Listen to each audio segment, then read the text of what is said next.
ಪ್ರಧಾನಿ ನರೇಂದ್ರ ಮೋದಿ ಮೈಸೂರಿಗೆ ಭೇಟಿ ಕೊಟ್ಟಿದ್ರು. ಡಿ.ಕೆ. ಶಿವಕುಮಾರ್ ಜೊತೆ ವೇದಿಕೆಯನ್ನ ಹಂಚ್ಕೊಂಡ್ರು. ಡಿ.ಕೆ. ಶಿವಕುಮಾರ್ ವೇದಿಕೆ ಮೇಲೆ ಒಂದಷ್ಟು ಮನವಿ ಮಾಡಿದ್ರು. ಹೆಲ್ಪ್ ಕರ್ನಾಟಕ, ಸೇವ್ ಕರ್ನಾಟಕ ಅಂತ ಮೋದಿ ಅವರಿಗೆ ಮನವಿ ಮಾಡಿದ್ರು. ಯಾವ ವಿಷಯ ಏನು ಅಂತ ಮಾಹಿತಿಯನ್ನ ಕೊಡ್ತೀನಿ. ಜೊತೆಗೆ ಸಂಪುಟ ವಿಸ್ತರಣೆ ಬಹಳ ಹಾಟ್ ಟಾಪಿಕ್. ಹೊಸ ಮುಖಗಳು ಮಂತ್ರಿ ಮಂಡಲ ಸೇರ್ತಾ ಇದ್ದಾರೆ, ಸಂಪುಟ ಸೇರ್ತಾ ಇದ್ದಾರೆ ಡಿ.ಕೆ. ಶಿವಕುಮಾರ್ ಟೀಮ್ಗೆ. ಸೊ ಅವ್ರು ಯಾರು, ಏನು, ಎತ್ತ ಅನ್ನೋ ಒಂದಷ್ಟು ಸಂಭಾವ್ಯ ಪಟ್ಟಿ ಇದೆ, ಅಳುಬ್ರು ಪಟ್ಟಿ ಇದೆ. ಇದೆಲ್ಲವೂ ಕೂಡ ನಾನು ನಿಮ್ಗೆ ಕೊಡ್ತೀನಿ. ಇವತ್ತಿನ ರಾಜ್ಯ, ದೇಶ, ವಿದೇಶದ ಪ್ರಮುಖ 10 ಸುದ್ದಿಗಳನ್ನ ನೋಡುವಂತ ಸಮಯ. ಪ್ರೈಮ್ ಟೈಮ್ ನ್ಯೂಸ್ಗೆ ಸ್ವಾಗತ. ನಾನು ಶಿವಕುಮಾರ್. ಎಲ್ಲಕ್ಕಿಂತ ಮುಖ್ಯವಾಗಿ ನೀವೇನು ಕರ್ನಾಟಕ ಟಿವಿನ ಯೂಟ್ಯೂಬ್ ಅಲ್ಲಿ ಸಬ್ಸ್ಕ್ರೈಬ್ ಮಾಡಿಲ್ಲ ಅಂದ್ರೆ ಈ ಕೂಡಲೇ ಸಬ್ಸ್ಕ್ರೈಬ್ ಮಾಡಿ, ನಮಗೆ ಸಪೋರ್ಟ್ ಮಾಡಿ.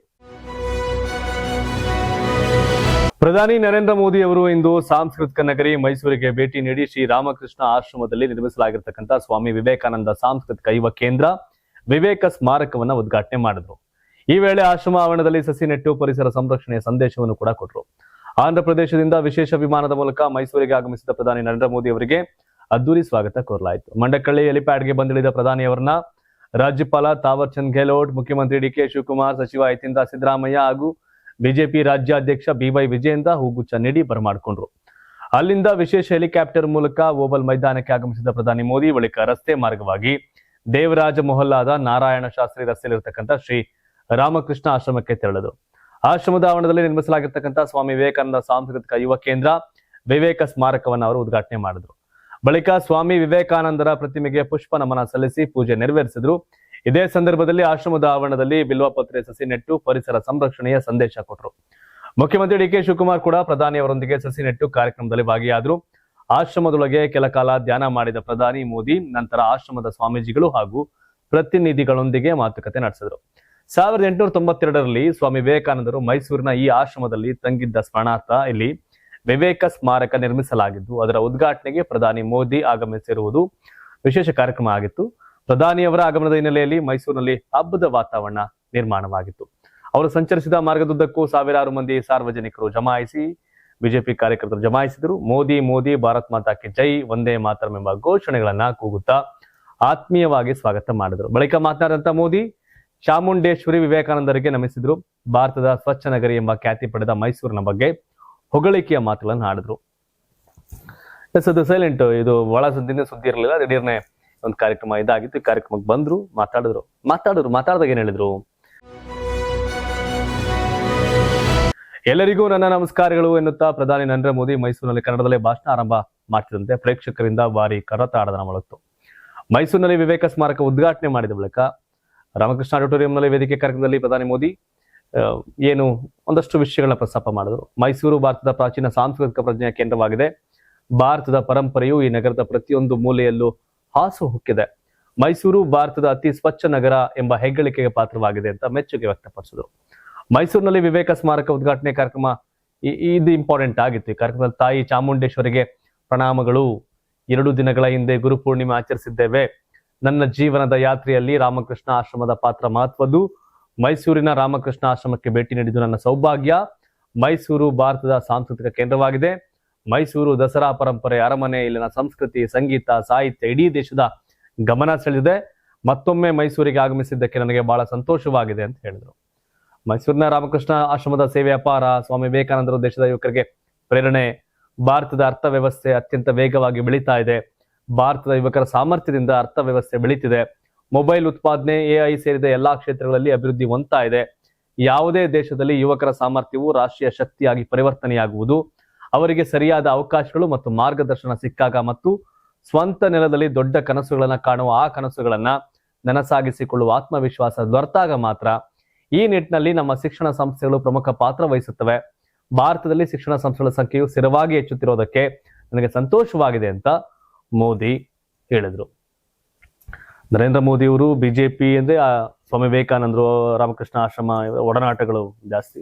ಅದ್ರಲ್ಲಿ ಮೋದಿ ಹೆಚ್ಚಾಗಿ ರಾಮಕೃಷ್ಣ ಆಶ್ರಮ ಜೊತೆಗೆ ಸ್ವಾಮಿ ವಿವೇಕಾನಂದರ ಫಾಲೋ ಮಾಡ್ತಾ ಹೋಗ್ತಿರ್ತಾರೆ. ಬಟ್ ಒಳ್ಳೆ ಬೆಳವಣಿಗೆ ಎಲ್ಲ ಇರಬೇಕಲ್ಲ. ಹಿರಿಯರಿಂದ ಒಳ್ಳೇದೇನು ಕಲಿಬೇಕು ಅದು ಆಗ್ತಿರುತ್ತೆ. ಬಟ್ ಯಂಗ್ಸ್ಟರ್ಗಳನ್ನ ಉದ್ದೇಶಿಸಿ ಮಾತನಾಡೋದು ಮಾತ್ರ ಮಾಡ್ತಿಲ್ಲ. ಯಾಕಂದ್ರೆ ಹಲೋ ಫ್ರೆಂಡ್ಸ್ ಅಂತ ಹೇಳೋ ಮೋದಿ ಇಲ್ಲೂ ಕೂಡ ಯುವಕರು ಏನಾಗ್ತದೆ, ಎಜುಕೇಶನ್ ಸಿಸ್ಟಮ್ ಎಂದು ಕೂಡ ಪ್ರಸ್ತಾಪ ಮಾಡಿದ್ದಾರೆ. ಈ ಮುಂದಿನ ಮ್ಯಾಟರ್ ಏನು, ಡಿ.ಕೆ. ಶಿವಕುಮಾರ್ ಏನೇನು ಕೇಳಿದ್ರು ಅಂತ.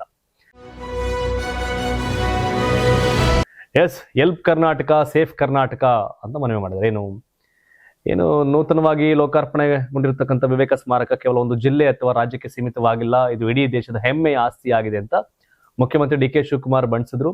ಮೈಸೂರಿನ ಶ್ರೀರಾಮಕೃಷ್ಣ ಆಶ್ರಮದಲ್ಲಿ ನಡೆದ ಭವ್ಯ ಸಮಾರಂಭದಲ್ಲಿ ಪ್ರಧಾನಿ ನರೇಂದ್ರ ಮೋದಿ ಅವರ ಸಮ್ಮುಖದಲ್ಲೇ ಮಾತನಾಡಿದಂತ ಸಿಎಂ ಈ ಐತಿಹಾಸಿಕ ಕಾರ್ಯಕ್ರಮದಲ್ಲಿ ಭಾಗವಹಿಸಿರುವುದು ತಮ್ಮ ಪಾಲಿನ ದೊಡ್ಡ ಭಾಗ್ಯ ಅಂತ ಹರ್ಷ ವ್ಯಕ್ತಪಡಿಸಿದರು. ಇದೇ ವೇದಿಕೆಯಲ್ಲಿ ಪ್ರಧಾನಿಗಳಿಗೆ ಮುಖಾಮುಖಿಯಾದ CM help Karnataka, safe Karnataka, ಕರ್ನಾಟಕಕ್ಕೆ ಸಹಾಯ ಮಾಡಿ ಕರ್ನಾಟಕವನ್ನು ರಕ್ಷಿಸಿ ಅಂತ ಮುಕ್ತವಾಗಿ ಮನವಿ ಮಾಡಿಕೊಂಡ್ರು. ಸ್ವಾಮಿ ವಿವೇಕಾನಂದರ ಆದರ್ಶಗಳನ್ನು ಕೊಂಡಾಡಿದ ಮುಖ್ಯಮಂತ್ರಿಗಳು ಯುವ ಶಕ್ತಿ, ಯುವ ಆಲೋಚನೆ ಹಾಗೂ ಯುವ ಚಿಂತನೆಗಳೇ ವಿವೇಕಾನಂದರ ನಿಜವಾದ ಜೀವಾಳವಾಗಿತ್ತು ಅಂತ ಹೇಳಿದರು. ತಾವು ಕೂಡ ಚಿಕ್ಕ ವಯಸ್ಸಿನಿಂದಲೇ ವಿವೇಕಾನಂದರ ಪ್ರೇರಣಾದಾಯಿ ಚಿಂತನೆಗಳನ್ನ ಬದುಕಿನಲ್ಲಿ ಮೈಗೂಡಿಸಿಕೊಂಡು ಬಂದಿರೋದಾಗಿ ಸ್ಮರಿಸಿದ ಡಿ ಕೆ ಶಿವಕುಮಾರ್, ಪ್ರಸ್ತುತ ನಮ್ಮ ರಾಜ್ಯ ಸರ್ಕಾರದ ಆಲೋಚನೆ ಮತ್ತು ದೂರದೃಷ್ಟಿ ಕೂಡ ಇದೇ ಆಗಿದೆ ಅಂತ ಸ್ಪಷ್ಟಪಡಿಸಿದರು. ಯುವ ಸಮೂಹವೇ ನಮ್ಮ ನಾಳೆ ಮತ್ತು ಭವಿಷ್ಯ ಎಂಬ ಧ್ಯೇಯದೊಂದಿಗೆ ಸರ್ಕಾರ ಕೆಲಸ ಮಾಡ್ತಿದೆ. ಮುಂದಿನ ದಿನಗಳಲ್ಲಿ ಹಳ್ಳಿ ಮತ್ತು ನಗರ ಪ್ರದೇಶಗಳಲ್ಲಿನ ಯುವ ಶಕ್ತಿಯನ್ನು ಬಳಸಿಕೊಂಡು ಹೊಸ ಆಲೋಚನೆಗಳೊಂದಿಗೆ ಸಾಲು ಸಾಲು ಜನಪರ ಕಾರ್ಯಕ್ರಮಗಳನ್ನ ರೂಪಿಸಲಾಗುವುದು ಅಂತ ಪ್ರಕಟಿಸಿದರು. ಸಿದ್ದರಾಮಯ್ಯ ಆಗಿದ್ರೆ ಒಂದಷ್ಟು ಬೇರೆ, ಅಂದ್ರೆ ಸಿದ್ದರಾಮಯ್ಯವ್ರಿಗೂ ಮೋದಿ ಅವ್ರಿಗೂ ಸಂಘರ್ಷ, ವೆಲ್ಕಮ್ ಮಾಡಕ್ ಹೋಗದೇ ಇರುವಂತ ಸನ್ನಿವೇಶಗಳು ಬೇಕಾದ್ರೆ ನಿರ್ಮಾಣ ಆಗಿರೋದು ಗೊತ್ತಲ್ಲ. ಈ ತರ ಬೇರೆ ಬೇರೆ, ಯಾಕಂದ್ರೆ ಸಿದ್ದರಾಮಯ್ಯ ನೀತಿ ಆಯೋಗ ಸಭೆಗೆ ಹೋಗ್ತಿರ್ಲಿಲ್ಲ ಇವೆಲ್ಲ. ಬಟ್ ಇಲ್ಲಿ ಮೋದಿ ಇಲ್ಲಿ ಡಿ ಕೆ ಶಿವಕುಮಾರ್ ಕರ್ಕೊಂಡು ಹೋಗೋದು ಇವೆಲ್ಲ ಮಾಡೋದು. Like Modi D K Shivakumar DCM ಆಗಿದ್ದಾಗ್ಲೂ ಕೂಡ ಮೋದಿ ಅವ್ರನ್ನ ಹೋಗಿ ಭೇಟಿ ಮಾಡ್ತಿದ್ರು. ಬಟ್ ಕರ್ನಾಟಕದ ಮುಖ್ಯಮಂತ್ರಿ, ದೇಶದ ಪ್ರಧಾನಿ ಇಬ್ರು ಕೂಡ ಒಂದ್ ಸ್ವಲ್ಪ ಬಾಂಧವ್ಯ ಚೆನ್ನಾಗೈತೆ. ಕಾಂಗ್ರೆಸ್ ಬಿಜೆಪಿ ಆದ್ರೂ ಬಾಂಧವ್ಯ ಚೆನ್ನಾಗಿದೆ, ನೋಡ್ಬೇಕು. ಇದಕ್ಕೂ ಮುಂಚೆ ಒಂದಷ್ಟು ಕಾರ್ಯಕ್ರಮ ಆಯ್ತು ಸಿಎಂ. ಏನು, ಮುಖ್ಯಮಂತ್ರಿಯಾಗಿ ಅಧಿಕಾರ ವಹಿಸಿಕೊಂಡಂತ ಬಳಿಕ ಮೊದಲ ಬಾರಿಗೆ ಸಾಂಸ್ಕೃತಿಕ ನಗರಿ ಮೈಸೂರಿಗೆ ಭೇಟಿ ಕೊಟ್ಟಂತ ಡಿ ಕೆ ಶಿವಕುಮಾರ್ ಅವರಿಗೆ ಕಾಂಗ್ರೆಸ್ ಕಾರ್ಯಕರ್ತರು ಹಾಗೂ ಸಾರ್ವಜನಿಕರು ಅದ್ದೂರಿ ಸ್ವಾಗತ ಕೋರಿದ್ರು. ರೋಡ್ ಶೋ ವೇಳೆ ಕಾರ್ಯಕರ್ತರು ವೀಳ್ಯದೆಲೆ ಹಾರ, ಬೃಹತ್ ಆಪಲ್ ಹಾರ ಮತ್ತು ಬೆಲ್ಲದ ಹಾರಗಳನ್ನು ಹಾಕಿ ಮುಖ್ಯಮಂತ್ರಿನ ಸನ್ಮಾನಿಸಿದ್ರು. ವಿವಿಧ ಜಾನಪದ ಹಾಗೂ ಸಾಂಸ್ಕೃತಿಕ ಕಲಾ ತಂಡಗಳು ಮೆರವಣಿಗೆಗೆ ಮೆರುಗು ಕೊಟ್ರೆ ನಗರದ ಪ್ರಮುಖ ರಸ್ತೆಗಳಲ್ಲಿ ಬೃಹತ್ ಕಟ್ಔಟ್, ಫ್ಲೆಕ್ಸ್ಗಳು ರಾರಾಜಿಸುತ್ತಿದ್ವು. ಕಾರ್ಯಕ್ರಮದ ಹಿನ್ನೆಲೆಯಲ್ಲಿ ನಗರದಲ್ಲಿ ಬಿಗಿ ಪೊಲೀಸ್ ಬಂದೋಬಸ್ತ್ ಕೂಡ ಏರ್ಪಡಿಸಲಾಗಿತ್ತು. ಈ ವೇಳೆ ಸಾರ್ವಜನಿಕರನ್ನ ಉದ್ದೇಶಿಸಿ ಮಾತನಾಡಿದಂತ ಮುಖ್ಯಮಂತ್ರಿ ಡಿ ಕೆ ಶಿವಕುಮಾರ್, ನಾನು ಮೂಲತಃ ಕನಕಪುರವದನಾದರೂ ಮೈಸೂರಿನ ಅಳಿಯ. ನನಗೆ ಕನಕಪುರ ಮತ್ತು ಮೈಸೂರು ಎರಡೂ ಒಂದೇ. ನಾನು ಎಷ್ಟೇ ದೊಡ್ಡ ಹುದ್ದೆಗೆ ಹೋದ್ರೂ ಮೈಸೂರಿನ ಅಳಿಯನಾಗೇ ಇರ್ತೇನೆ ಅಂತ ಭಾವುಕರಾಗಿ ಹೇಳಿದರು. ರಾಜ್ಯದ ಅಭಿವೃದ್ಧಿಗೆ ಜನರ ಆಶೀರ್ವಾದವೇ ಶಕ್ತಿ ಅಂತ ಹೇಳಿದ ಅವರು, ವಿಧಾನಸಭೆ ಚುನಾವಣೆಗೆ ಮುನ್ನ ತಾಯಿ ಚಾಮುಂಡೇಶ್ವರಿ ಸನ್ನಿಧಿಯಲ್ಲಿ ರಾಜ್ಯದ ಸೇವೆ ಮಾಡುವ ಅವಕಾಶಕ್ಕಾಗಿ ಪ್ರಾರ್ಥಿಸಿದ್ದೆವು. ಜನರ ಆಶೀರ್ವಾದ ಮತ್ತು ತಾಯಿ ಚಾಮುಂಡೇಶ್ವರಿಯ ಕೃಪೆಯಿಂದ ಇಂದು ಸರ್ಕಾರ ರಚಿಸಲು ಸಾಧ್ಯವಾಗಿದೆ ಅಂತ ಹೇಳಿದರು.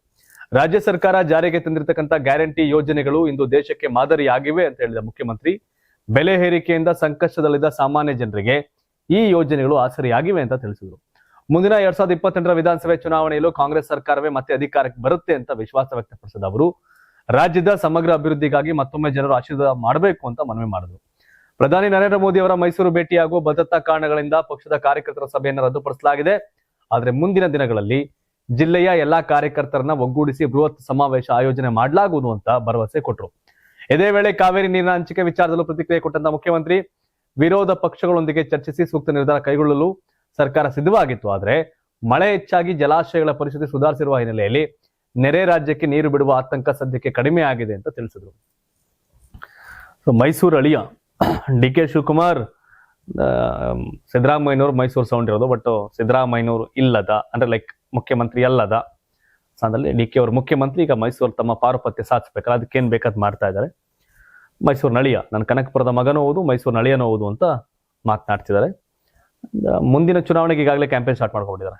ನೆಕ್ಸ್ಟ್ ಚುನಾವಣೆಗೆ ನಿಮ್ ಪ್ರಕಾರ ಮುಂದಿನ ಚುನಾವಣೆಗೆ ಕಾಂಗ್ರೆಸ್ಗೆ ವೋಟ್ ಮಾಡ್ತೀರಾ ವಿಧಾನಸಭೆಯಲ್ಲಿ, ಅಥವಾ JDS BJPಗೆ ಆಗ್ತೀರಾ? ಮತ್ತಾರನ್ನ ಆಯ್ಕೆ ಮಾಡ್ತೀರಿ? ಕಾಮೆಂಟ್ ಮಾಡಿ. ಮುಂದಿನ ಸುದ್ದಿ ಕಡೆ ಹೋಗ್ತೀರಾ. ರಾಜ್ಯ ಸಚಿವ ಸಂಪುಟ ವಿಸ್ತರಣೆಗೆ ಕೊನೆಗೂ ಮುಹೂರ್ತ ಫಿಕ್ಸ್ ಆಗಿದೆ. ಕಾಂಗ್ರೆಸ್ ಹೈಕಮಾಂಡ್ ಅಂತಿಮ ಒಪ್ಪಿಗೆ ನೀಡಿರುವ ಹಿನ್ನೆಲೆಯಲ್ಲಿ ಸೋಮವಾರ ಸಂಜೆ 4 ಗಂಟೆಗೆ ನೂತನ ಸಚಿವರ ಪ್ರಮಾಣ ವಚನ ಸಮಾರಂಭ ನಡೆಯುವ ಸಾಧ್ಯತೆ ಇದೆ. ನಾಳೆ ಹೈಕಮಾಂಡ್ನ ಅಂತಿಮ ಪಟ್ಟಿ ಮುಖ್ಯಮಂತ್ರಿ ಡಿ ಕೆ ಶಿವಕುಮಾರ್ ಅವರ ಕೈ ಸೇರಲಿದ್ದು, ಯಾರಿಗೆ ಸಚಿವ ಸ್ಥಾನ ಸಿಗಲಿದೆ ಎಂಬ ಕುತೂಹಲಕ್ಕೆ ತೆರೆ ಬೀಳುವ ನಿರೀಕ್ಷೆ ಇದೆ. ರಾಜ್ಯ ರಾಜಕಾರಣದಲ್ಲಿ ಹಲವು ದಿನಗಳಿಂದ ಚರ್ಚೆಯಾಗುತ್ತಿದ್ದ ಸಚಿವ ಸಂಪುಟ ವಿಸ್ತರಣೆಗೆ ಅಂತಿಮ ಹಂತದ ಸಿದ್ಧತೆಗಳು ಆರಂಭವಾಗಿವೆ. ಕಾಂಗ್ರೆಸ್ ಹೈಕಮಾಂಡ್ ಗ್ರೀನ್ ಸಿಗ್ನಲ್ ನೀಡಿರುವ ಹಿನ್ನೆಲೆಯಲ್ಲಿ ಸೋಮವಾರ ಸಂಜೆ 4 ಗಂಟೆಗೆ ನೂತನ ಸಚಿವರ ಪ್ರಮಾಣ ವಚನ ಕಾರ್ಯಕ್ರಮ ನಿಗದಿಯಾಗಿದೆ ಎನ್ನಲಾಗ್ತಾ ಇದೆ. ಪ್ರಮಾಣ ವಚನ ಸಮಾರಂಭದ ಸಿದ್ಧತೆಗಳನ್ನ ಆರಂಭಿಸುವಂತೆ ಮುಖ್ಯಮಂತ್ರಿ ಡಿ ಕೆ ಶಿವಕುಮಾರ್ ಅಧಿಕಾರಿಗಳಿಗೆ ಸೂಚನೆ ಕೊಟ್ಟಿದ್ದಾರೆ. ನಾಳೆ ಹೈಕಮಾಂಡ್ನ ಅಂತಿಮ ಪಟ್ಟಿ ಸಿಎಂ ಕೈ ಸೇರಲಿದ್ದು, ಅದರ ಬೆನ್ನಲ್ಲೇ ನೂತನ ಸಚಿವರ ಅಧಿಕೃತ ಪಟ್ಟಿ ಪ್ರಕಟವಾಗುವ ಸಾಧ್ಯತೆ ಇದೆ. ಮೂಲಗಳ ಪ್ರಕಾರ ಸಚಿವ ಸಂಪುಟದಲ್ಲಿರ್ತಕ್ಕಂಥ 20 ಖಾಲಿ ಸ್ಥಾನಗಳ ಪೈಕಿ ಸುಮಾರು 18 ಸ್ಥಾನಗಳನ್ನ ಭರ್ತಿ ಮಾಡುವ ಸಾಧ್ಯತೆ ಇದೆ. ಈ ಬಾರಿ ಪ್ರಾದೇಶಿಕ ಜಾತಿ ಹಾಗೂ ರಾಜಕೀಯ ಸಮತೋಲನಕ್ಕೆ ಆದ್ಯತೆ ನೀಡುವ ಸಾಧ್ಯತೆ ಇದೆ ಅಂತ ಹೇಳಲಾಗ್ತಿದೆ. ಇನ್ನು ಸಂಭವನೀಯ ಸಚಿವರ ಪಟ್ಟಿ ನೋಡೋದಾದ್ರೆ S Mallikarjun Davanagere, Chaluvarayaswamy Nagamangala, Zameer Ahmed Khan Chamarajpet, Sharath Bachegowda Hosakote, Anekal Shivanna, KS Basavanthappa Mayakonda, JN Ganesh Kampli, Rudrappa Lamani Haveri, AS Ponnanna Virajpet, Beluru Gopalakrishna Sagar, Shivannanavar Byadagi, Srinivas Mane Hangal, Mankal ವೈದ್ಯ ಭಟ್ಕಳ ಇವ್ರದೊಂದು ಸಂಭಾವ್ಯ ಪಟ್ಟಿ ಇದೆ. ಈ ನಡುವೆ ಮಾಜಿ ಸಚಿವ ಜಮೀರ್ ಅಹಮದ್ ಅವರ ಸಂಪುಟ ಸೇರ್ಪಡೆ ಬಗ್ಗೆ ರಾಜಕೀಯ ವಲಯದಲ್ಲಿ ತೀವ್ರ ಕುತೂಹಲ ಮೂಡಿದೆ. ದಾವಣಗೆರೆ ಉಪಚುನಾವಣೆ ವೇಳೆ ಪಕ್ಷ ವಿರೋಧಿ ಚಟುವಟಿಕೆ ಅಂತ ಅವರವರು ಆರೋಪ ಮಾಡಿದ್ರು. ಆದ್ರೆ ಕೇರಳ ಚುನಾವಣೆ ಗೆಲ್ಲೋಕೆ ಅವರ ಪಾತ್ರ ಬಹಳ ಇದೆ. ಹಾಗಾಗಿ ಅವ್ರ ಪರವಾಗಿ ವೇಣುಗೋಪಾಲ್ ದೊಡ್ಡ ಮಟ್ಟದ ಲಾಬಿ ಮಾಡಿದ್ದಾರೆ. ಹೀಗಾಗಿ ರಾಜ್ಯ ನಾಯಕತ್ವ ಬಳಿ ಒಂದಷ್ಟು ಕ್ಷಮೆ ಕೂಡ ಕೇಳಿದ್ರು ಅವರು. ಆದ್ರೆ ಇತ್ತ ಶಾಸಕ ಅಪ್ಪಾಜಿ ನಾಡಗೌಡ ಕೂಡ ಸಚಿವ ಸ್ಥಾನಕ್ಕಾಗಿ ಲಾಬಿ ನಡೆಸಿದ್ದಾರೆ. ಮುಖ್ಯಮಂತ್ರಿ DK ಶಿವಕುಮಾರ್ ಅವರನ್ನ ಭೇಟಿ ಮಾಡಿದಂತ ಅವರು ಈ ಬಾರಿ ಸಚಿವ ಸ್ಥಾನ ನೀಡುವಂತೆ ಮನವಿ ಮಾಡಿದ್ದಾರೆ. ತಮ್ಮ ಸಚಿವ ಸ್ಥಾನ ತಪ್ಪಿಸಲು ಕೆಲವರು ಷಡ್ಯಂತ್ರ ನಡೆಸಿದ್ದಾರೆ. ಆದರೂ ಈ ಬಾರಿ ಅವಕಾಶ ಸಿಗುವ ವಿಶ್ವಾಸ ಇದೆ ಅಂತ ಅಪ್ಪಾಜಿ ಗೌಡರು ಹೇಳಿದ್ದಾರೆ. ನೋಡ್ಬೇಕು ಏನಾಗುತ್ತೆ ಅಂತ. ಕ್ಯಾಬಿನೆಟ್ ಇಷ್ಟು ಜನ ಕಾಯಿಸ್ಬಿಟ್ಟು 2 ತಿಂಗಳಾಗೋಯ್ತು. 3ನೇ ತಾರೀಕಿಗೆ DK CM ಆಗಿ 60 ದಿನ ಆದ್ರೂ ಮಂತ್ರಿ ಮಂಡಲ ಕಂಪ್ಲೀಟ್ ಆಗಿಲ್ಲ. ಸೊ ಈಗ 99% ಆಗುತ್ತೆ ಅಂತ ಹೇಳಿ, 1% ಎಲ್ಲಿ ಮಿಸ್ ಆಗುತ್ತೆ ಅಂತ ಗೊತ್ತಿಲ್ಲ. ಸದ್ಯಕ್ಕೆ 99% ಗ್ಯಾರಂಟಿ. ಸರ್ಕಾರದಿಂದ ಹಂಚಿಕೆ ಮಾಡಿರ್ತಕ್ಕಂಥ ನಿವೇಶನಗಳಲ್ಲಿ ಮನೆ ಕಟ್ಟದೆ ವರ್ಷಗಟ್ಟಲೆ ಖಾಲಿ ಬಿಟ್ಟಿರುವವರಿಗೆ CM DK ಶಿವಕುಮಾರ್ ಖಡಕ್ ಎಚ್ಚರಿಕೆ ಕೊಟ್ಟಿದ್ದಾರೆ. BDA ಅಥವಾ BBMP ಇಂದ ಹಂಚಿಕೆ ಆಗಿರ್ತಕ್ಕಂಥ ಸೈಟ್ ನಲ್ಲಿ ಮನೆ ನಿರ್ಮಿಸದೆ ಖಾಲಿ ಬಿಟ್ರೆ ಅಂತಹ ನಿವೇಶನಗಳನ್ನ ಸರ್ಕಾರ ವಾಪಸ್ ಪಡೆಯಲಿದೆ ಅಂತ ತಿಳಿಸಿದ್ದಾರೆ. ಬೆಂಗಳೂರು ನಗರದ ಹೆಬ್ಬಾಳ ಮೇಲ್ಸೇತುವೆ ಸಮೀಪದ ನಾಡಪ್ರಭು ಕೆಂಪೇಗೌಡರ ಪ್ರತಿಮೆ ಬಳಿ ಗ್ರೇಟರ್ ಬೆಂಗಳೂರು ಅಭಿವೃದ್ಧಿ ಸಚಿವ ಕೃಷ್ಣ ಬೈರೇಗೌಡ ಅವರೊಂದಿಗೆ ತ್ಯಾಜ್ಯದಿಂದ ಸ್ವಾತಂತ್ರ್ಯ ಅಭಿಯಾನಕ್ಕೆ ಚಾಲನೆ ಕೊಟ್ಟು ಮಾತನಾಡಿದಂತ DK ಶಿವಕುಮಾರ್, ಸರ್ಕಾರ ಮನೆ ಕಟ್ಟಿಕೊಳ್ಳಲಿ ಅಂತ ಸೈಟ್ ನೀಡಿದೆ, ಕಸ ಹಾಕಲು ಖಾಲಿ ಬಿಡಲು ಸೈಟ್ ಕೊಟ್ಟಿಲ್ಲ ಅಂತ ಸ್ಪಷ್ಟಪಡಿಸಿದರು. ಸರ್ಕಾರದಿಂದ ಪಡೆದ ನಿವೇಶನದಲ್ಲಿ ಮನೆ ಕಟ್ಟದೆ ಖಾಲಿ ಬಿಟ್ರೆ ಡಬಲ್ ಟ್ಯಾಕ್ಸ್ ವಿಧಿಸಲಾಗುವುದು ಅಥವಾ ನಿವೇಶನವನ್ನು ವಾಪಸ್ ಪಡೆಯಲಾಗುವುದು ಅಂತ ಎಚ್ಚರಿಕೆ ಕೊಟ್ಟಿದ್ದಾರೆ. ಕೆಲವರು 20-30 ವರ್ಷಗಳ ಹಿಂದೆಯೇ ಸೈಟ್ ಪಡೆದುಕೊಂಡಿದ್ರು, ಇದುವರೆಗೆ ಮನೆ ನಿರ್ಮಿಸಿಲ್ಲ. ಇಂತಹ ಖಾಲಿ ನಿವೇಶನಗಳಲ್ಲಿ ಕಸ ಸುರಿಯುತ್ತಿರುವುದು ಕಂಡು ಬಂದಿದೆ. ಹೀಗಾಗಿ ಮನೆ ನಿರ್ಮಿಸದಿದ್ರೆ ನಿವೇಶನ ವಾಪಸ್ ಪಡೆಯುವ ಕ್ರಮ ಕೈಗೊಳ್ಳಲಾಗುವುದು ಅಂತ ಹೇಳಿದ್ದಾರೆ. ಸರ್ಕಾರ ಹಂಚಿಕೆ ಮಾಡಿರುವ ಸೈಟ್ನ ಈಗಿನ ಮೌಲ್ಯವನ್ನ ಲೆಕ್ಕ ಹಾಕಿ ಆ ಹಣವನ್ನ ನೀಡಿ ನಿವೇಶನವನ್ನ ವಾಪಸ್ ಪಡೆಯುವ ವ್ಯವಸ್ಥೆ ಮಾಡಲಾಗುವುದು ಅಂತ DK ಶಿವಕುಮಾರ್ ತಿಳಿಸಿದ್ದಾರೆ. ಇನ್ನು ಬೆಂಗಳೂರನ್ನ ತ್ಯಾಜ್ಯ ಮುಕ್ತ ಹಾಗೂ ಸುಂದರ ನಗರವನ್ನಾಗಿ ಮಾಡುವ ಉದ್ದೇಶದಿಂದ ತ್ಯಾಜ್ಯದಿಂದ ಸ್ವಾತಂತ್ರ್ಯ ಅಭಿಯಾನ ಆರಂಭಿಸಲಾಗಿದೆ. ಅಭಿಯಾನದಡಿ ಕಟ್ಟಡ ನಿರ್ಮಾಣ ತ್ಯಾಜ್ಯ, ಘನ ತ್ಯಾಜ್ಯ, ಹಳೆಯ ವಿದ್ಯುತ್ ಕಂಬಗಳು, ಪೈಪ್ಗಳು, ಮಣ್ಣಿನ ಗುಡ್ಡೆಗಳು, ಕಳೆ ಗಿಡಗಳು ಹಾಗೂ ಮರದ ಕೊಂಬೆಗಳು ಸೇರಿದಂತೆ ಒಟ್ಟು 22,372 ಟನ್ಗಳಷ್ಟು ತ್ಯಾಜ್ಯವನ್ನ ತೆರವುಗೊಳಿಸಲು ಸರ್ಕಾರ ನಿರ್ಧಾರ ಮಾಡಿದೆ. ಸರ್ಕಾರದ ಸ್ವಚ್ಛತೆ, ಸೌಂದರ್ಯ ಹಾಗೂ ಸಾರ್ವಜನಿಕ ಆರೋಗ್ಯಕ್ಕೆ ಆದ್ಯತೆ ನೀಡಲಾಗುತ್ತಿದ್ದು ಬೆಂಗಳೂರನ್ನ ತ್ಯಾಜ್ಯ ಮುಕ್ತ ಹಾಗೂ ಮಾದರಿ ಮಹಾನಗರವಾಗಿ ರೂಪಿಸಲು ಸರ್ಕಾರ ಬದ್ಧವಾಗಿದೆ ಅಂತ DK ಶಿವಕುಮಾರ್ ಹೇಳಿದ್ದಾರೆ. ಸರ್ಕಾರ ಕೊಟ್ಟಿರೋ ನಿವೇಶನದ ಮನೆ ಕಟ್ಟಿಲ್ಲ ಅಂತಂದ್ರೆ ಅವ್ರಿಗೆ ದಂಡ ಹಾಕ್ತಿವಿ, ಡಬಲ್ ಟ್ಯಾಕ್ಸ್ ವಾಪಸ್ ತಗೋತೀವಿ. ಇನ್ನು ಖಾಸಗಿಯವ್ರದಕ್ಕಲ್ಲ, ಇಲ್ಲಿ ಹೇಳಿರೋದು ಸರ್ಕಾರ ಕೊಟ್ಟಿರ್ತಕ್ಕಂಥ BDA ಮತ್ತು BBMP ನಿವೇಶನ ಹಂಚಿಕೆ ಆಗಿರೋದ್ರ ಬಗ್ಗೆ. ಒಂದಷ್ಟು ಖಾಸಗಿದವನ್ನು ಗೊಂದಲ ಆಗಿ ಬೇರೆ ಬೇರೆ ಸುದ್ದಿ ಓಡಾಡ್ತಿತ್ತು. CM ಕ್ಲಾರಿಟಿ ಕೊಟ್ಟಿದ್ದಾರೆ. 2028ರ ವಿಧಾನಸಭೆ ಚುನಾವಣೆ ಇನ್ನೂ ದೂರದಲ್ಲಿದೆ. ಆದ್ರೆ ಕರ್ನಾಟಕದ ರಾಜಕೀಯದಲ್ಲಿ ಈಗಾಗಲೇ ಮುಖ್ಯಮಂತ್ರಿ ಕುರ್ಚಿಯ ಚರ್ಚೆ ಶುರುವಾಗಿದೆ. ಅದರಲ್ಲೂ ಕನ್ನಡಪರ ಹೋರಾಟಗಾರ ವಾಟಾಳ್ ನಾಗರಾಜ್ ನೀಡಿರುವ ಹೇಳಿಕೆ ಒಂದಷ್ಟು ಚರ್ಚೆ ಕಾರಣ. 1962ರಲ್ಲಿ ಮುಖ್ಯಮಂತ್ರಿ S ನಿಜಲಿಂಗಪ್ಪ ಅವರು ತಮ್ಮನ್ನ ಸಚಿವರನ್ನಾಗಿ ಮಾಡೋದಾಗಿ ಹೇಳಿದ್ರು. ಆದ್ರೆ ತಾವು ಉಪಮುಖ್ಯಮಂತ್ರಿ ಆಗುವ ಅವಕಾಶವನ್ನು ಒಪ್ಪಿಕೊಳ್ಳದೆ ತಮ್ಮದೇ ಹಾದಿಯಲ್ಲಿ ಮುನ್ನಡೆದಿದ್ದಾಗಿ ವಾಟಾಳ್ ನಾಗರಾಜ್ ಹೇಳಿದ್ದಾರೆ. ಅವತ್ತು ಉಪಮುಖ್ಯಮಂತ್ರಿ ಆಗಲು ಒಪ್ಪಿಕೊಂಡಿದ್ರೆ ಇವತ್ತು ನಾನು ಈ ಸ್ಥಾನದಲ್ಲಿ ಇರ್ತಿರ್ಲಿಲ್ಲ. ಈಗಲೂ 2028ಕ್ಕೆ ನಾನೇ ಮುಖ್ಯಮಂತ್ರಿ, ಅದರಲ್ಲಿ ಯಾವುದೇ ಅನುಮಾನ ಇಲ್ಲ ಅಂತ ವಾಟಾಳ್ ನಾಗರಾಜ್ ಹೇಳಿದ್ದಾರೆ. 2028ರ ಬಳಿಕ ಕನ್ನಡಿಗರ ಪರವಾಗಿ ಹೊಸ ರಾಜಕೀಯ ಯುಗ ಆರಂಭಿಸುವುದಾಗಿ ಅವರು ಹೇಳಿದ್ದಾರೆ. ಕನ್ನಡಪರ ಹೋರಾಟಗಾರರು ಹಾಗೂ ಸಂಘಟನೆಗಳಿಗೆ ಸರ್ಕಾರದಿಂದ ಹೆಚ್ಚಿನ ನೆರವು ನೀಡಬೇಕು ಅಂತ ಪ್ರತಿಪಾದನೆ ಮಾಡಿರುತ್ತಾರೆ ವಾಟಾಳ್ ನಾಗರಾಜ್. ಕರ್ನಾಟಕದ ಪ್ರತಿ ಕನ್ನಡಿಗರ ಸಂಘಟನೆಗೆ ತಲಾ 10 ಲಕ್ಷ ಅನುದಾನ ಕೊಡುವ ಪ್ರಸ್ತಾಪವನ್ನ ಮುಂದಿಟ್ಟಿದ್ದಾರೆ. ವಾಟಾಳ್ ನಾಗರಾಜ್ ಮಾಡ್ತಿರ್ತಾರೆ. ಒಂದಷ್ಟು ಲೆಕ್ಕಾಚಾರ ಅವರು ಹೋರಾಟ ಮಾಡ್ಕೊಂಡು ಅವ್ರದೇ ಆದಂತ ಒಂದಷ್ಟು ಇದು ಮಾಡಿದ್ದಾರೆ. ಬಟ್ 2028ಕ್ಕೆ DK ನಾನು ಅಂತಾರೆ, ವಿಜಯೇಂದ್ರ ನಾನು ಅಂತಾರೆ, ಕುಮಾರಸ್ವಾಮಿ ನಾನು ಅಂತಾರೆ. ಹಿಂಗ್ ನಡೀತಾ ಐತೆ ಲೆಕ್ಕಾಚಾರ. ಹಾಗಾಗಿ ವಾಟಾಳ್ ನಾಗರಾಜ್ ಅವರು ಅವ್ರದೇ ಆದಂತ ಶೈಲಿಯನ್ನು ಮಾತಾಡ್ತಾರೆ. ರಾಜ್ಯದಲ್ಲಿ ಸಿವಿಲ್ ಪೊಲೀಸ್ ಕಾನ್ಸ್ಟೇಬಲ್ ಹುದ್ದೆಗಳ ಭರ್ತಿಗೆ ಸಂಬಂಧಪಟ್ಟಂತೆ ಆಗಸ್ಟ್ 2ರಂದು ನಡೆಯಲಿರತಕ್ಕಂಥ ಲಿಖಿತ ಪರೀಕ್ಷೆಯನ್ನ ಸಂಪೂರ್ಣ ಪಾರದರ್ಶಕತೆ ಕಾಯ್ದುಕೊಳ್ಳಲು ಕ್ರಾಂತಿಕಾರಿ ಬದಲಾವಣೆಗಳನ್ನ ತರಲಾಗಿದೆ. ಯಾವುದೇ ರೀತಿಯ ಅಕ್ರಮ ಅಥವಾ ಲೋಪಗಳಿಗೆ ಆಸ್ಪದವಿಲ್ಲದಂತೆ ಕಟ್ಟುನಿಟ್ಟಿನ ಕ್ರಮ ಕೈಗೊಳ್ಳಲಾಗಿದ್ದು ಯುವ ಜನರ ಭವಿಷ್ಯ ಭದ್ರಪಡಿಸುವುದೇ ಸರ್ಕಾರದ ಮೂಲ ಧ್ಯೇಯ ಅಂತ ಗೃಹ ಸಚಿವರು ಟ್ವೀಟ್ ಮೂಲಕ ತಿಳಿಸಿದ್ದಾರೆ. ಈ ನೇಮಕಾತಿ ಪರೀಕ್ಷೆಯು ಲಕ್ಷಾಂತರ ಉದ್ಯೋಗಾಕಾಂಕ್ಷಿಗಳ ಕನಸಾಗಿದ್ದು ಅರ್ಹ ಅಭ್ಯರ್ಥಿಗಳಿಗೆ ಯಾವುದೇ ಕಾರಣಕ್ಕೂ ಅನ್ಯಾಯವಾಗಬಾರದು ಎಂಬ ನಿಟ್ಟಿನಲ್ಲಿ ನ್ಯಾಯಸಮ್ಮತವಾಗಿ ಪರೀಕ್ಷೆ ನಡೆಸೋಕೆ ಕಟ್ಟುನಿಟ್ಟಿನ ಸೂಚನೆಗಳನ್ನ ಕೊಡಲಾಗಿದೆ. ಪರೀಕ್ಷಾ ಅಕ್ರಮ ತಡೆಗೆ ಕೈಗೊಂಡಿರತಕ್ಕಂಥ ಪ್ರಮುಖ ಕ್ರಮಗಳನ್ನ ನೋಡೋದಾದ್ರೆ, ಪರೀಕ್ಷೆ ಮುಗಿದ ನಂತರ ಉತ್ತರ ಪತ್ರಿಕೆ ತಿದ್ದುವ ಅಕ್ರಮಗಳಿಗೆ ಕಡಿವಾಣ ಹಾಕಲು OMR ಶೀಟ್ನಲ್ಲಿ 5ನೇ ಆಯ್ಕೆಯನ್ನು ನೀಡಲಾಗಿದ್ದು, ಅಭ್ಯರ್ಥಿಗಳು ಯಾವುದೇ ಪ್ರಶ್ನೆಗೆ ಉತ್ತರ ಗೊತ್ತಿಲ್ಲದಿದ್ದರೆ ಖಾಲಿ ಬಿಡುವಂತಿಲ್ಲ. ಬದಲಿಗೆ 5ನೇ ಕಾಲಮ್ ಅನ್ನು ಕಡ್ಡಾಯವಾಗಿ ಶೇಡ್ ಮಾಡಬೇಕು. ಖಾಲಿ ಬಿಟ್ಟರೆ ಅರ್ಧ ಅಂದ್ರೆ 0.5 ಅಂಕ ಕಡಿತಗೊಳಿಸಲಾಗುತ್ತೆ. ಪರೀಕ್ಷಾ ಕೇಂದ್ರಕ್ಕೆ ಪ್ರಶ್ನೆ ಪತ್ರಿಕೆ ತಲುಪಿದ ಬಳಿಕ ಪ್ರಾಂಶುಪಾಲರ ನೇತೃತ್ವದಲ್ಲಿ ಹಾಗೂ 5 ಅಭ್ಯರ್ಥಿಗಳ ಎದುರಲ್ಲೇ ಸೀಲ್ ತೆರೆಯಲು ಆದೇಶಿಸಲಾಗಿದೆ. ಪರೀಕ್ಷೆ ಪೂರ್ಣಗೊಂಡ ಕೇವಲ 30 ನಿಮಿಷದೊಳಗೆ OMR ಶೀಟ್ಗಳನ್ನ KEA ವೆಬ್ಸೈಟ್ಗೆ ಅಪ್ಲೋಡ್ ಮಾಡಲಾಗುತ್ತೆ. ಪ್ರತಿ ಕೊಠಡಿಯಲ್ಲಿಯೂ high definition camera, live webcasting, network jammer, ಬೆಳ್ಳಚ್ಚು ಬಯೋಮೆಟ್ರಿಕ್ ಮತ್ತು ಮುಖಗುರುತು ಪತ್ತೆ ವ್ಯವಸ್ಥೆ ಇರಲಿದೆ. ಪರೀಕ್ಷಾ ಕೇಂದ್ರಕ್ಕೆ ಅಭ್ಯರ್ಥಿಗಳು 1 ಗಂಟೆ ಮುಂಚಿತವಾಗಿ ಆಗಮಿಸಿ ತಪಾಸಣೆಗೆ ಒಳಪಡಬೇಕು. ನಕಲು ತಡೆಯಲು ಅನಗತ್ಯ ವಸ್ತುಗಳನ್ನು ನಿಷೇಧಿಸಲಾಗಿದ್ರು. ಧಾರ್ಮಿಕ ನಂಬಿಕೆಗಳನ್ನು ಗೌರವಿಸುವ ನಿಟ್ಟಿನಲ್ಲಿ ಶಿವದಾರ, ಜನಿವಾರ, ಮಾಂಗಲ್ಯ ಸರ ಮುಂತಾದವುಗಳನ್ನು ಧರಿಸಲು ಅನುಮತಿ ಕೊಡಲಾಗಿದೆ. ಪರೀಕ್ಷೆಯಲ್ಲಿ ಯಾವುದೇ ರೀತಿಯ ಅಕ್ರಮ ಎಸಗುವುದು ಕಂಡು ಬಂದರೆ ಅಂತಹ ಅಭ್ಯರ್ಥಿಗಳನ್ನ ಶಾಶ್ವತವಾಗಿ ಡಿಬಾರ್ ಮಾಡಲಾಗುವುದು ಅಂತ ಎಚ್ಚರಿಸಲಾಗಿದೆ. ಅಲ್ಲದೆ ಪರೀಕ್ಷಾ ಪ್ರಕ್ರಿಯೆಯಲ್ಲಿ ಯಾವುದೇ ಅಕ್ರಮದ ಸುಳಿವು ಸಿಕ್ಕರೆ ನೇರವಾಗಿ ಸಂಪರ್ಕಿಸುವಂತೆ ಗೃಹ ಸಚಿವರು ಉದ್ಯೋಗಾಕಾಂಕ್ಷಿಗಳು ಕರೆ ಕೊಟ್ಟಿದ್ದಾರೆ. ಯಾವಾಗ ನೀಟ್ ಹಿಂಗಾಯ್ತು ಎಲ್ಲ ಎಚ್ಚೆತ್ಕೊಂಡವ್ರೆ ಸ್ಟೇಟ್ಗಳು ಬೇರೆ ಬೇರೆಯವರೆಲ್ಲ, ಇಲ್ಲಾಂದ್ರೆ ಮತ್ತೆ ಅಪೋಸಿಷನ್ ಪಾರ್ಟಿ ಪ್ರತಿಭಟನೆ ಮಾಡ್ಬಿಟ್ರೆ ಅಂತ. ಬಟ್ ಒಳ್ಳೇದು, ಟೈಟ್ ಮಾಡ್ಬೇಕು ಹಿಂಗೆ. ತಮಿಳುನಾಡಿಗೆ ಕಾವೇರಿ ನೀರು ಹರಿಸುವ ವಿಚಾರವಾಗಿ ರಾಜ್ಯದಲ್ಲಿ ರಾಜಕೀಯ ಹಾಗೂ ಸಾಮಾಜಿಕ ವಲಯದಲ್ಲಿ ಹೋರಾಟದ ಕಿಚ್ಚು ಜೋರಾಗಿರುವ ಬೆನ್ನಲ್ಲೇ ವರುಣದೇವ ಜಲಾನಯನ ಪ್ರದೇಶದ ರೈತರಿಗೆ ಭಾರಿ ಸಿಹಿ ಸುದ್ದಿ ನೀಡಿದ್ದಾನೆ. ಕಾವೇರಿ ಕೊಳ್ಳದಲ್ಲಿ ಕಳೆದ 1 ವಾರದಿಂದ ಸತತವಾಗಿ ಸುರಿಯುತ್ತಿರುವ ಮುಂಗಾರು ಮಳೆಯಿಂದಾಗಿ ಪ್ರಮುಖ ಜಲಾಶಯಗಳಿಗೆ ನೀರಿನ ಹರಿವು ಗಣನೀಯವಾಗಿ ಹೆಚ್ಚಾಗಿದೆ. ಮೈಸೂರು ಭಾಗದ ಜೀವನಾಡಿ ಕಬಿನಿ ಜಲಾಶಯ ಈಗಾಗಲೇ ಸಂಪೂರ್ಣ ಭರ್ತಿಯಾಗಿದ್ದು, ಜಲಾಶಯದಿಂದ ಕಪಿಲಾ ನದಿಗೆ 10,000 ಕ್ಯೂಸೆಕ್ ನೀರು ಹರಿಯಲಾರಂಭಿಸಿದೆ. ಇದು ಸದ್ಯದ ತಮಿಳುನಾಡು ಕರ್ನಾಟಕ ಕಾವೇರಿ ವಿವಾದದ ತೀವ್ರತೆಯನ್ನು ತಣ್ಣಗಾಗಿಸುವ ಮುನ್ಸೂಚನೆ ಕೊಟ್ಟಿದೆ. ಅಣೆಕಟ್ಟಿನ ಸುರಕ್ಷತೆಯನ್ನು ಪರಿಗಣಿಸಿ ಅಧಿಕಾರಿಗಳು ಜಲಾಶಯದ 4 ಕ್ರಸ್ಟ್ ಗೇಟ್ಗಳನ್ನ ಓಪನ್ ಮಾಡಿ ಸುಮಾರು 10,000 ಕ್ಯೂಸೆಕ್ ನೀರನ್ನ ನದಿಗೆ ಹರಿಸುತ್ತಿದ್ದಾರೆ. ಈ ನೀರು ಕಪಿಲಾ ನದಿಯ ಮೂಲಕ ನೆರೆ ರಾಜ್ಯದತ್ತ ಸಾಗುತ್ತಿದ್ದು, ಒಳ ಹರಿವು ಇನ್ನೂ ಹೆಚ್ಚಾಗುವ ಸಾಧ್ಯತೆ ಇರೋದ್ರಿಂದ ನದಿ ಪಾತ್ರದ ಜನತೆಗೆ ಪ್ರವಾಹದ ಮುನ್ನೆಚ್ಚರಿಕೆ ನೀಡಿ ಸುರಕ್ಷಿತ ಸ್ಥಳಗಳಿಗೆ ತೆರಳಲು ಸೂಚಿಸಲಾಗಿದೆ. ಇತ್ತ ಮಂಡ್ಯ ಜಿಲ್ಲೆಯ ಶ್ರೀರಂಗಪಟ್ಟಣದ ಕೃಷ್ಣರಾಜಸಾಗರ KRS ಜಲಾಶಯದಲ್ಲೂ ನೀರಿನ ವೈಭವ ಮರುಕಳಿಸಿದೆ. ಕಾವೇರಿ ಜಲಾನಯನ ಪ್ರದೇಶದಲ್ಲಿ ವ್ಯಾಪಕ ಮಳೆಯಾಗುತ್ತಿರೋದ್ರಿಂದ KRS ಡ್ಯಾಂಗೆ ಬರುವ ಒಳ ಹರಿವು 13,522 ಕ್ಯೂಸೆಕ್ ಜಿಗಿದಿದೆ. ಗರಿಷ್ಠ 124.80 ಅಡಿ ಎತ್ತರದ 124.80 ಅಡಿ ಎತ್ತರದ ಈ ಅಣೆಕಟ್ಟಿನ ಮಟ್ಟ ಸದ್ಯ 94.4 ಅಡಿಗೆ ತಲುಪಿದೆ. ಇನ್ನು 49.45 TMC ಒಟ್ಟು ಸಂಗ್ರಹ ಸಾಮರ್ಥ್ಯ ಹೊಂದಿರತಕ್ಕಂಥ ಈ ಜಲಾಶಯದಲ್ಲಿ ಸದ್ಯ 18.733 TMC ನೀರು ಸಂಗ್ರಹವಾಗಿದೆ. ಪ್ರಸ್ತುತ ಡ್ಯಾಂನಿಂದ ಕೇವಲ 1,565 ಕ್ಯೂಸೆಕ್ ನೀರನ್ನು ಮಾತ್ರ ಹೊರಬಿಡಲಾಗ್ತಿದ್ದು, ಇದೇ ರೀತಿ ಒಳ ಹರಿವು ಮುಂದುವರೆದ್ರೆ ಶೀಘ್ರದಲ್ಲೇ ನೀರಿನ ಮಟ್ಟ 100 ಅಡಿ ದಾಟಲಿದೆ. ಕೊಡಗು ಜಿಲ್ಲೆಯಲ್ಲಿ ಸುರಿಯುತ್ತಿರುವ ಪ್ರವಾಹದ ಸದೃಶ್ಯ ಮಳೆಯಿಂದಾಗಿ ಆರಂಗಿ ಜಲಾಶಯ ಕೂಡ ಭರ್ತಿಯಾಗಿದೆ. ಜಲಾಶಯದಿಂದ ನದಿಗೆ ಒಮ್ಮೆಗೆ 20,000 ಕ್ಯೂಸೆಕ್ ನೀರು ಬಿಡುಗಡೆ ಮಾಡಿದ್ರಿಂದ ಆರಂಗಿ ಮುಂಭಾಗದ ಪ್ರಮುಖ ಸೇತುವೆ ಸಂಪೂರ್ಣ ಮುಳುಗಡೆಯಾಗಿದೆ. ಪರಿಣಾಮವಾಗಿ ಆರಂಗಿ, ಎಡವನಾಡು ಹಾಗೂ ಸೋಮವಾರಪೇಟೆ ಸಂಪರ್ಕಿಸುವ ರಸ್ತೆ ಸಂಪೂರ್ಣ ಬಂದ್ ಆಗಿದೆ. ಸೇತುವೆಯ ಮೇಲೆ 3 ಅಡಿಗಿಂತ ಹೆಚ್ಚು ನೀರು ಹರಿಯುತ್ತಿದ್ದು, ನದಿ ತೀರದಲ್ಲಿ ಜನರಲ್ಲಿ ಪ್ರವಾಹದ ಭೀತಿ ಎದುರಾಗಿದೆ. ಮುನ್ನೆಚ್ಚರಿಕೆಯಾಗಿ ಸ್ಥಳದಲ್ಲಿ ಪೊಲೀಸ್ ಸಿಬ್ಬಂದಿಯನ್ನು ನಿಯೋಜನೆ ಮಾಡಲಾಗಿದೆ. ಆರಂಗಿಯ ಗರಿಷ್ಠ ಮಟ್ಟ 2,859 ಅಡಿಯಾಗಿದ್ದು, ಪ್ರಸ್ತುತ ನೀರಿನ ಮಟ್ಟ 2,857 ಅಡಿಗೆ ಮುಟ್ಟಿದೆ. ಸದ್ಯ ಜಲಾಶಯಕ್ಕೆ 9,896 ಕ್ಯೂಸೆಕ್ ಒಳ ಹರಿವು ಬರ್ತಿದ್ರೆ, ಅಷ್ಟೇ ಪ್ರಮಾಣದ ಅಂದ್ರೆ 10,058 ಕ್ಯೂಸೆಕ್ ನೀರನ್ನ ನದಿಗೆ ಬಿಡ್ಲಾಗ್ತಾ ಇದೆ.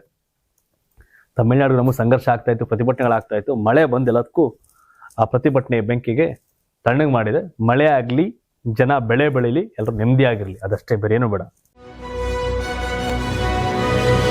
ಆಂಧ್ರ ಪ್ರದೇಶದ ವಿಜಯನಗರಂ ಜಿಲ್ಲೆಯ ಭೋಗಾಪುರಂನಲ್ಲಿ ನಿರ್ಮಿಸಲಾದ ಅಲ್ಲೂರು ಸೀತಾರಾಮರಾಜು ಅಂತಾರಾಷ್ಟ್ರೀಯ ವಿಮಾನ ನಿಲ್ದಾಣವನ್ನ ಪ್ರಧಾನಮಂತ್ರಿ ನರೇಂದ್ರ ಮೋದಿ ಅವರು ಅಧಿಕೃತವಾಗಿ ಉದ್ಘಾಟನೆ ಮಾಡಿದರು.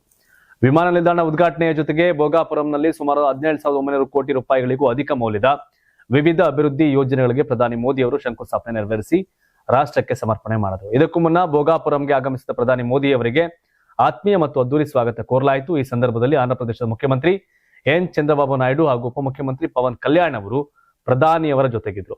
ನಂತರ ವೇದಿಕೆಗೆ ಆಗಮಿಸಿದ ಪ್ರಧಾನಿಯವರನ್ನ ಅದ್ದೂರಿಯಾಗಿ ಸನ್ಮಾನಿಸಲಾಯಿತು. ಈ ವಲಯದ ಸಾರಿಗೆ ಮತ್ತು ಮೂಲಸೌಕರ್ಯ ರಂಗಕ್ಕೆ ದೊಡ್ಡ ಬಲ ನೀಡಲಿರತಕ್ಕಂಥ ಈ ಯೋಜನೆಗಳು ಆಂಧ್ರ ಪ್ರದೇಶದ ಆರ್ಥಿಕ ಪ್ರಗತಿಗೆ ವೇಗ ನೀಡಲಿದೆ ಅಂತ ನಿರೀಕ್ಷಿಸಲಾಗಿದೆ. ಇದಿಷ್ಟು ಇಂದಿನ ಪ್ರೈಮ್ ಟೈಮ್ ನ್ಯೂಸ್. ಧನ್ಯವಾದ. ಇದು ಕರ್ನಾಟಕ ಟಿವಿ, ಕನ್ನಡಿಗರ ಧ್ವನಿ.